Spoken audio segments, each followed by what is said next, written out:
अगर आप रीढ़ की हड्डी से जुड़ी समस्याओं से पीड़ित हैं और जयपुर अहमदाबाद जाने की सोच रहे हैं तो रुकिए, अब इसका बेहतरीन इलाज उदयपुर में भी उपलब्ध है। अब राजस्थान में 3D इमेजिंग और नेविगेशन लाने को लेकर एक बड़ा प्रयास किया गया है। इसके बेहतर परिणाम सामने आ रहे हैं और मरीजों के लिए ये बहुत कारगर साबित हो रही है। यह बात उदयपुर के श्रीराम हॉस्पिटल के ऑर्थोपेडिक स्पाइन सर्जन ख्यात चिकित्सक डॉक्टर चिरायु पामेचा ने मंगलवार को प्रेस वार्ता में कही।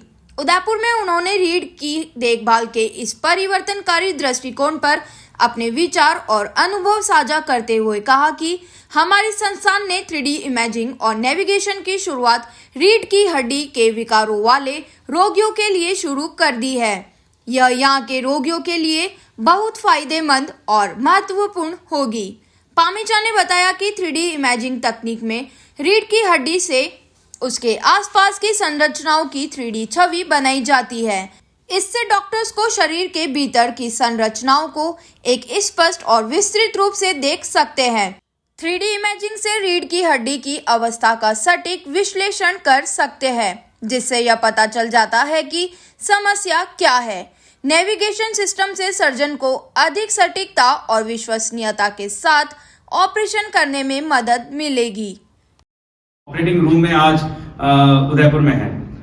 ये चीजें आपकी सर्जरी को सेफ एंड एक्यूरेट बनाती हैं। सो हम जब 2020 कोविड हुआ उसके बाद में जो नेक्स्ट में नेशनल स्पाइन मीटिंग में गया था, तो वहां में से वहां पे बहुत डिस्कशन हो रहा था कि हम इस दूरबीन से सर्जरी करेंगे, उस दूरबीन से करेंगे। तो हमारे जो प्रेसिडेंट है स्पाइन सोसाइटी के, World Spine Society president professor Rajasekaran, उस टाइम पे इंडिया के it's honour for all of us कि Rajasekaran sir World Spine Society के प्रेसिडेंट है। तो उन्होंने कहा था कि these 10 years are focused on only one thing। एक ही चीज पे हम फोकस करेंगे, वो है सेफ स्पाइन सर्जरी, कि कैसे हम रीढ़ की हड्डी के ऑपरेशन को सेफ बना सकें, कैसे हम उसके अंदर कोई भी कॉम्प्लिकेशन जैसे नस को चोट लगना या किसी तरह का इन्फेक्शन होना, इन सब को हम कैसे कम कर सकते हैं। एंड उसी थीम को देखते हुए हमने स्पाइन सर्जरी स्वीट को पहली बार साउथ राजस्थान में श्रीराम स्पाइन हॉस्पिटल एस्टैब्लिश किया है। सो सपोज हम रोड पे घूम रहे हैं एंड यू आर लॉस्ट कि आपको कहाँ जाना है, तो मे बी आज से 20-25 साल पहले आप शायद एक ऐसा कंपास यूज करेंगे कि भाई मैं नॉर्थ जाऊं, ईस्ट जाऊं, वेस्ट जाऊं। पर आज हम सब जानते हैं हमारे पास गूगल मैप्स हैं, नेविगेशन है, and it has made everything very easy. आपको कहीं भी जाना है, किसी भी सिटी में कहीं भी पहुंचना है, तो ये नेविगेशन आपको हेल्प करता है। अगर वर्ल्ड वॉर 2 में कोई बॉम्ब गिराना होता था तो शायद वो पायलट ऐसे देखता था, फिर उसमें से देखेगा अच्छा अब गिरा दूं। एंड आज हम रोज वीडियोस देखते हैं, कभी इजराइल ने सीरिया पे बॉम्ब किया, कभी अमेरिकन फाइटर जेट्स ने, तो they use this technology which is called stealth bombers, which is called navigation systems, and वो इतना एक्यूरेट है कि वो बिल्कुल पिन पॉइंट अटैक्स कर सकते हैं। यही हमारा टारगेट है। सो हम लोग इस टेक्नोलॉजी को पिछले 30 साल से यूज कर रहे हैं। हर हॉस्पिटल में मौजूद है, इसको सियाम कहते हैं। लेकिन सियाम के कुछ लिमिटेशंस थे। खासकर सबसे बड़ा लिमिटेशन ये था कि हम जब सियाम देखते थे तो या तो हमें लेफ्ट वाला व्यू दिखता था या हमें राइट वाला व्यू दिखता था। लेकिन हम जो देखना चाहते हैं वो इस छेद को है, क्योंकि इसके अंदर नस होती है। लेकिन सियाम हमें ये इमेज कभी प्रोवाइड नहीं करता था। सियाम हमें, चाहे हम उस टाइम पे नस पे दबाव हटा रहे हैं या स्क्रू फिक्सेशन कर रहे हैं, तो ये जो नस का छेद है हमें इसको बचा के चलना है। ना हमारी कोई इंस्ट्रूमेंट्स इसको डैमेज करे, ना हमारी कोई इम्प्लांट्स इसको डैमेज करे, और हम accurately and again same word safe spine surgery हम इसको कैसे कर सके। वहां पर ये सिस्टम आता है which is called 3D navigation. And जैसे मैंने आपको बताया था कि हम नेविगेटर से पहुंच रहे हैं, वैसे ड्यूरिंग सर्जरी हमारे पास ये चारों इमेजेस होती हैं। पहली इमेज हमें बताएगी, हर इमेज में आप नस के छेद को देख सकते हैं, तो द एक्यूरेसी बिकम्स अगेन 100% सिर्फ गॉड, लेकिन ऑलमोस्ट 100%। एंड ऑपरेशन के बाद नहीं है, पेशेंट अभी भी बेहोश है, एंड इसके बेसिस पे हम कंफर्म कर सकते हैं कि जो भी स्क्रूज लगे हैं वो सही जगह पे हैं, हमारा नस पे दबाव पूरी तरह से हट गया है। एंड इस तरह की 3D नेविगेशन टेक्नोलॉजी से स्पाइन सर्जरी को, again same word safe spine surgery, जो हमारा टारगेट है।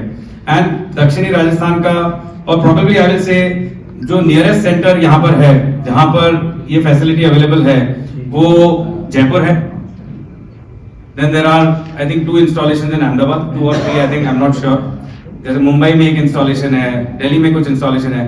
So it's a very proud moment for all of us, Shri Ram spine hospital team, कि आज हम वो टेक्नोलॉजी को उदयपुर में लाएं, ताकि यहाँ से आसपास चाहे कोटा तक जाए या जोधपुर तक जाए, इस पूरे संभाग में चाहे नीमच हो, मंदसौर हो, this is the only centre जहाँ पे 3D नेविगेशन विद ओआम फैसिलिटीज या CT स्कैन जिसको हम कहते हैं अवेलेबल है. सो बेसिकली एक एनिमेशन वीडियो कि किस तरह से ओआम को आप सर्जरी करते हैं, या आप ये 3D नेविगेशन सिस्टम यूज करते हैं, कैसे आप इमेजेस को सर्जरी के दौरान जब पेशेंट बेहोश है आप कितनी बार भी ये इमेजेस ले सकते हैं. आपको सर्जरी के दौरान लग रहा है कि नहीं मुझे और एक्स्ट्रा इमेजेस की जरूरत है, ऐसा नहीं है कि भाई मैं कोई MRI सेंटर में लेके जाऊं या CT स्कैन सेंटर में लेके जाऊं. वो ड्यूरिंग सर्जरी कोई भी चीज को आप कंफर्म कर सकते हैं एंड उसके बाद आप उसके आगे बढ़ सकते हैं.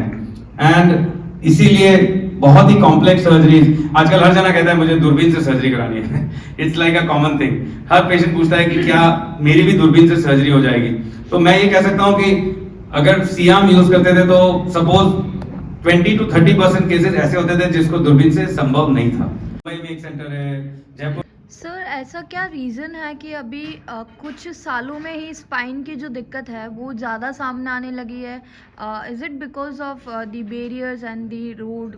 So, मुझे ऐसा लगता है कि overall spine problem has been increasing in the last 15-20 years. हम लोग हमारी OPD को देखते हैं तो यंगर जनरेशन को देख रहे हैं. पहले हो सकता था कि स्पाइन का पेशेंट 50, 55, 60 साल का होगा, तो 15 साल का बच्चे को भी बैक पेन के साथ देख रहे हैं.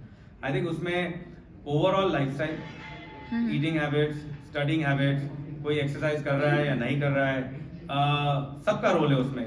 एंड मेरे ख्याल से ओवरऑल एक बहुत इंपॉर्टेंट चीज है कि कई बार पेरेंट्स आते हैं, मैंने कहा आपको वो एग्जाम्पल सेट करना हो, you have to set that example. अगर मैं सुबह 5:30 बजे उठूंगा तो क्योंकि मेरे फादर ने मुझे सिखाया कि रोज सुबह उठिए, आप एक्सरसाइज करिए, एक अच्छा न्यूट्रिशन रखिए, तो वो आपको नेक्स्ट जनरेशन को देना होगा. जैसे आप अपनी जायदाद दे रहे हैं नेक्स्ट जनरेशन को, वैसे आप शायद इन चीज़ों पे भी ध्यान दें. बिकॉज हमें सबको पता है कि हमें करना क्या है, कि हम मोबाइल कम यूज़ करें, सोशल मीडिया पे कम रहें, रोज एक्सरसाइज करें, हेल्दी खाना खाएं, विटामिन लेते रहें. पता हम सबको है, but I don't know how many of us. So मुझे लगता है that is the prime reason. Obesity is another reason. Gym भी एक रीजन है क्योंकि वहाँ पर अभी ज्यादा ट्रेंड बढ़ गया है एक्सरसाइज और इसका, तो हेवी मुझे वेट्स तो लगता उठाने है का. कि चलो जिम जितने जा रहे हो उनमें से किसी एक को अगर बैक पेन हो रहा हो तो कोई बात नहीं, 99 तो अच्छा ही करके आ रहे हैं. सो आई विल कीप दैट कि वो एक अच्छी चीज है.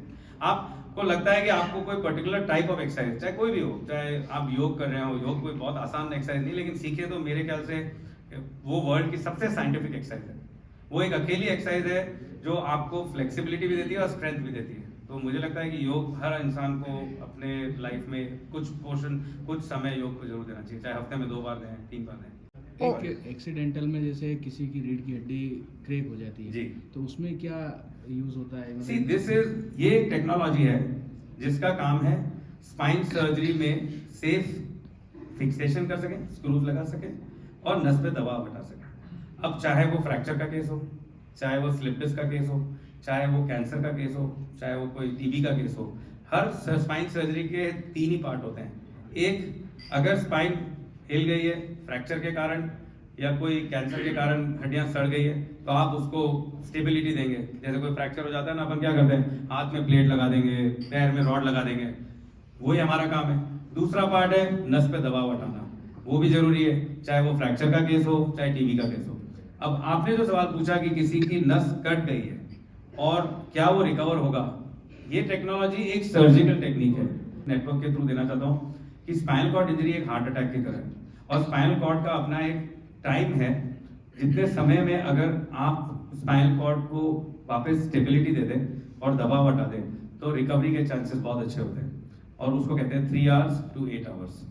बट हमारे हेल्थ स्ट्रक्चर में साइट ऑफ इंजरी से ऐसे किसी सेंटर पे पहुंच के और 8 घंटे के अंदर अंदर ऑपरेशन होना एक डिफिकल्ट टास्क है.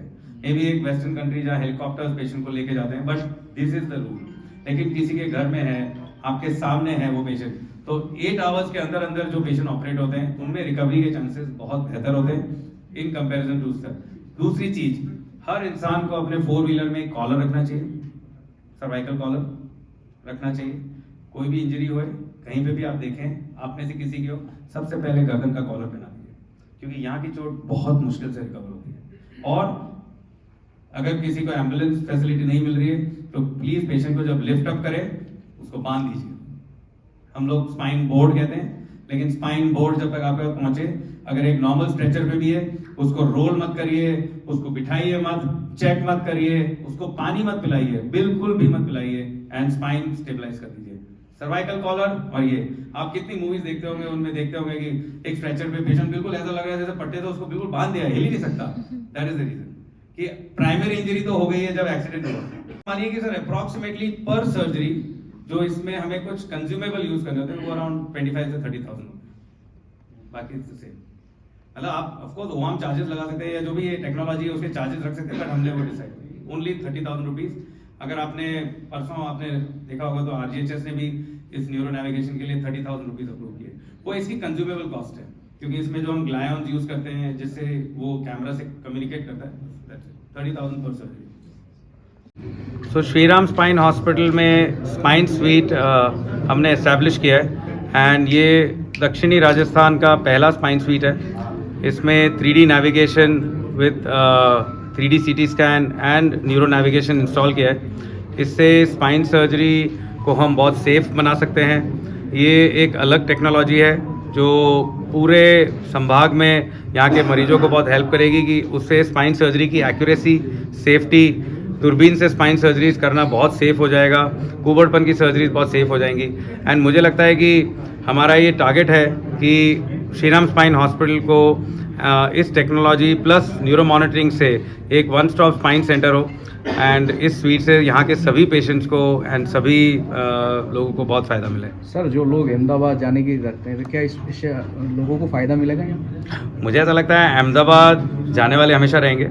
मैं उसके लिए कभी ये नहीं कहूँगा कि वो नहीं रहेंगे, एंड वो मेरा टारगेट भी नहीं है। हम एक वर्ल्ड क्लास फैसिलिटी जो बहुत लिमिटेड सेंटर्स में इंडिया में अवेलेबल है, सो आप आज अहमदाबाद कहेंगे तो वहाँ पे भी 1 या 2 हॉस्पिटल में है, इवन जो बड़े बड़े हॉस्पिटल्स वहाँ जितने भी नाम है वहाँ पे भी नहीं है। सो हम वो फैसिलिटीज़ आपके लिए यहाँ पे एक रीजनेबल कॉस्ट पे ला रहे हैं, एंड आई एम श्योर उससे यहाँ के पेशेंट्स को बहुत बेनिफिट मिलेगा। Thank you sir, thank you sir.